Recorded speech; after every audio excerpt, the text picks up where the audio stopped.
عارف حبیب صاحب ہمارے ساتھ ہیں, بزنس مین ہیں. بالکل. عارف صاحب, سب سے پہلے تو یہی بتا دیں کہ یہ ڈالر, چینی, پیٹرول, ہم سب کچھ جس کا ذکر کر رہے ہیں, سب کنٹرول سے باہر تھا. پھر ریاست نے رٹ جو ہے وہ نافذ کی, اسمگلنگ پر کریک ڈاؤن کیا, تو obviously پھر رزلٹ آپ کے سامنے ہی ہے جو نکلا ہے. تو اب یہ کارروائی اسی طرح چلتی رہے, اور یہ پہلے کیوں نہیں ہو رہا تھا؟ اسمگلنگ کا کوئی دوبارہ نہ سوچے. ہاں, دوبارہ نہ سوچے, یہ کیسے ممکن ہوگا؟ یہ ایڈمنسٹریٹو میجر سے جو ہے یہ پاسبل ہے, اور یہ لا انفورسمنٹ ایجنسیز جو ہیں ان کی ذمہ داری ہے. اور جب بھی یہ اس قسم کا کریک ڈاؤن ہوا ہے اور اس قسم کی جو ہے وہ ہماری لا انفورسمنٹ ایجنسیز نے اس کا ارادہ کیا ہے, تو اس کے اچھے نتائج ہم نے دیکھے ہیں. اور ابھی ریسنٹلی بھی ہم نے جو ہے وہ یہ دیکھا ہے. تو مجھے لگتا ہے کہ یہ جو چیف آف آرمی اسٹاف کی جو کمٹمنٹ ہے, وہ کمٹمنٹ ان کو چاہیے کہ اس کو سسٹینیبل بنائیں اور انشور کریں کہ یہ اچھے طریقے سے جو ہے اس کی انفورسمنٹ ہو. تو ڈیفینیٹلی آئی تھنک یہ معاملات جو ہے وہ اچھے چلتے رہیں گے. اچھا عارف صاحب, ضروری نہیں ہے ویسے, آپ کیا سمجھتے ہیں کہ اس سے پہلے جو اسمگلنگ ہوتی رہی ہے, مافیاز نے لٹرلی اربوں ڈالر بنائے ہیں, مال بنایا ہے, کچھ وہاں بھی نظر ڈالی جائے, کوئی کارروائی کی جائے, بزنس مین کمیونٹی حامی ہوگی؟ جی بالکل, آئی تھنک ان کو ڈیفینیٹلی جو ہے ان کی اکاؤنٹیبلٹی جو ہے وہ ہونی چاہیے, تاکہ لوگ جو ہے وہ آئندہ ڈریں اس کے اوپر, کیونکہ انہوں نے بہت سارے جو ہے وہ پیسے بنا لیتے ہیں تو وہ اور مضبوط ہو جاتے ہیں, اور پھر وہ کوشش کرتے ہیں کہ جو لا انفورسمنٹ ایجنسیز کے اہلکار ہیں ان کو خریدنے کی کوشش کرتے ہیں, اور ان کو بھی جو ہے اس میں اپنا پارٹنر بنانے کی کوشش کرتے ہیں. تو ان اہلکاروں پہ بھی جو ہے وہ اچھی نگرانی ہونی چاہیے, اور وہ لوگ جو اس میں ملوث ہیں. بہت سارے چیزیں جو ہے نا تھوڑی سی اس میں جو یہ کہتے ہیں کہ بھئی ہمارے وہاں ان کے پاس کوئی روزگار نہیں ہوتا, تو ہم جو ہے وہ دوسری طرف دیکھتے ہیں اس سلسلے میں. آئی تھنک اس سے جو ہے وہ بہت زیادہ اکنومی کو جو ہے وہ نقصان ہوتا ہے. اس سے اچھا تو یہ ہے کہ ان کو آپ جو ہے وہ بے نظیر انکم فنڈ میں جو ہے وہ ڈونیشن دے دیں. لیکن یہ ہے کہ یہ اس طرح کی جو ہے اسمگلنگ ملک کے لیے بہت زیادہ نقصان دہ ثابت ہوتی ہے. اچھا, سرمایہ کاری میں سہولت کاری پر خصوصی کاؤنسل بنائی گئی ہے, مافیاز کے خلاف کریک ڈاؤن بھی ہو رہا ہے. عوام کو امید ہے obviously کہ اس سے مہنگائی کم ہوگی, اور بزنس مین سمجھتے ہیں کہ اب کاروبار جو ہے وہ ریلیٹیولی آسان ہوگا, انویسٹمنٹ بھی آئے گی. فوری طور پر فائدہ کیسے اٹھایا جائے گا, یہ بتائیے.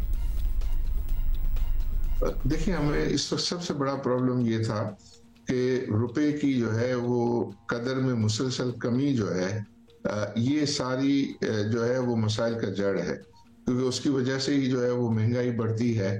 اور جب یہ مہنگائی بڑھتی ہے تو لوگوں کی پہنچ سے دور ہو جاتے ہیں معاملات, اور پھر اسی کی وجہ سے جو ہے وہ انٹرسٹ ریٹ ہائی ہوتے ہیں, اور انٹرسٹ ریٹ اگر ہائی ہوتے ہیں تو کاروبار کو جو ہے وہ بڑا نقصان ہوتا ہے. کاروبار سے زیادہ خود حکومت کو جو ہے اس کا بہت بڑا نقصان ہوتا ہے, کیونکہ سب سے بڑا جو خرچہ گورنمنٹ کا بجٹ میں ہوتا ہے وہ ڈیٹ سروسنگ کا ہوتا ہے, جو قرضوں کی سود کی ادائیگی کا ہوتا ہے, اور اس میں انٹرسٹ ریٹ ہائی ہونے کی وجہ سے بجٹ پہ بہت زیادہ بوجھ آتا ہے. اور پھر گورنمنٹ جو ہے مختلف قسم کے ٹیکسز لگاتی ہے, جیسے اگر پیٹرولیم پہ انہوں نے ٹیکس لگایا, اور چیزوں پہ جو ہے وہ ٹیکس لگاتے ہیں تاکہ وہ اپنے سود کی ادائیگی کر سکیں.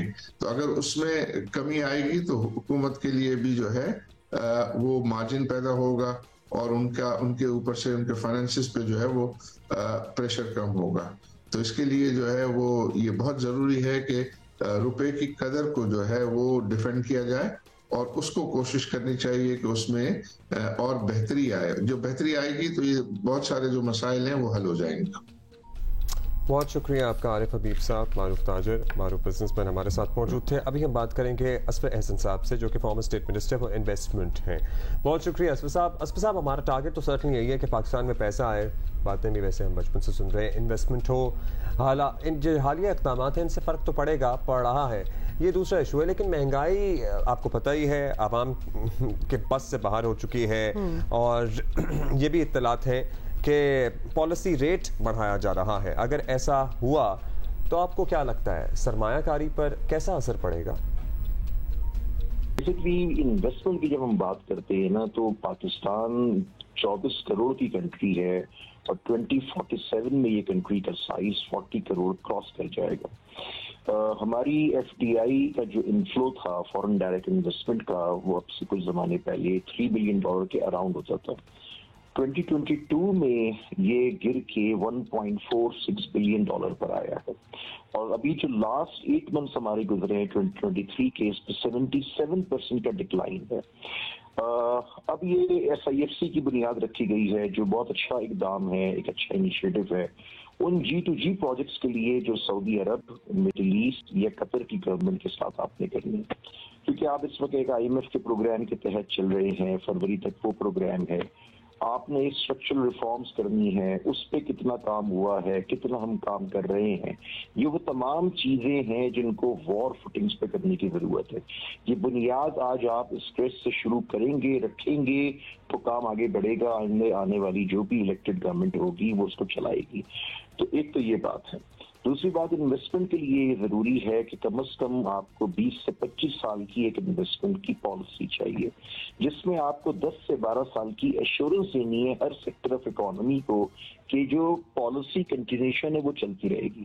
FDI ہمیشہ اس وقت اٹریکٹ ہوتی ہے, FDI ہمیشہ اس وقت سسٹینیبل ہوتی ہے جب آپ کا جو ایگزسٹنگ انویسٹر ہے, جو پاکستان میں آلریڈی فورن انویسٹر کام کر رہا ہے, جو پاکستان میں لوکل انویسٹر کام کر رہا ہے, اگر آپ اس کو فیسیلیٹیٹ نہیں کریں گے, یہ آپ انٹرسٹ ریٹ کی جو بات کر رہے ہیں یہ آپ بڑھاتے رہیں گے, آپ FBR کی پالیسیز کو چینج کرتے رہیں گے, آپ ہر جگہ پہ پالیسیز کو چینج کرتے رہیں گے, ہر جگہ پہ روڈ بلاکس ہوں گے, یہ معاملات نہیں چلیں گے.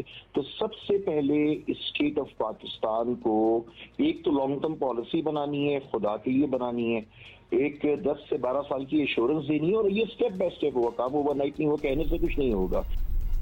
لانگ ٹرم پالیسی بھی بنانی ہے, اور ایسی پالیسی ہو جو سکسیسو گورنمنٹس آ کے اس کو کنٹینیو کریں, ورنہ یہ ٹوٹ کے جو چیز نکلتی ہے اس کا کوئی فائدہ نہیں ہوتا. اچھا یہ بتائیے گا, پاکستان میں سرمایہ کاروں کو لانے کے لیے اور خود اپنے ایکسپورٹ بڑھانے کے لیے ہمیں یہ بھی آئیڈینٹیفائی کرنا ہے کہ ایسی کیا پروڈکٹ ہے جو ہم کسی بھی امپورٹ پر ڈپینڈنٹ نہ ہوں اور زیرو سے جو ہے ہم خود بنا سکیں.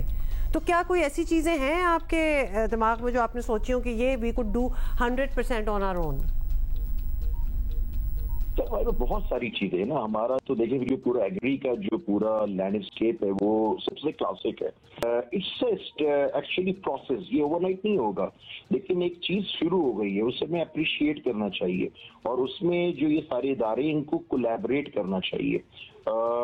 یہ آپ کا ایک ہے. پھر آپ کا ٹیکنالوجی بہت بڑا ایریا ہے, ٹیکنالوجی میں آپ کا جو پوٹینشیل ہے, اور ڈاکٹر عمر صاحب بیٹھے ہیں IT منسٹر ہمارے جو باقی IT پروفیشنل ہے, تو میں سمجھتا ہوں کہ Pakistan soft where houses association بہت اچھا کام کر رہا ہے.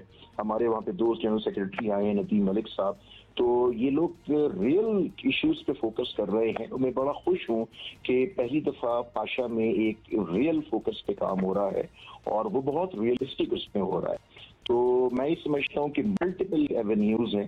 آپ کو ایکسپورٹ گریجولی بڑھانی پڑے گی, ایکسپورٹ کے لیے آپ کو فیسیلیٹیٹ کرنا پڑے گا, جس پہ کامرس منسٹر کہہ رہے ہیں. صرف ان کو چاہیے کہ یہ کلیمز نہ کریں, صرف جو نا وہ بس اسٹیپس لے کے چلے جائیں, کیونکہ آپ کے پاس بھی ٹائم شارٹ ہے. یہ گورنمنٹ ایک وقت پہ چلی جائے گی, پھر نئی گورنمنٹ آئے گی, تو آپ اپنا صرف ایک بیس لائن سیٹ کر کے دے دیں, تاکہ آئندہ آنے والے اس میں لوگوں کی نا توقعات بن جاتی ہیں. بعض اوقات وہ توقعات جب بن جاتی ہیں پھر چیزیں نہیں ہوتی, تو پھر وہاں سے معاملہ اور زیادہ خراب ہو جاتا ہے. تو میں یہ سمجھتا ہوں کہ بہت کچھ ہو سکتا ہے. جیسے سے ڈالر آپ کا نیچے آئے گا نا, تو آٹومیٹکلی آپ کی چیزیں خود بخود نکلنی شروع ہوگی.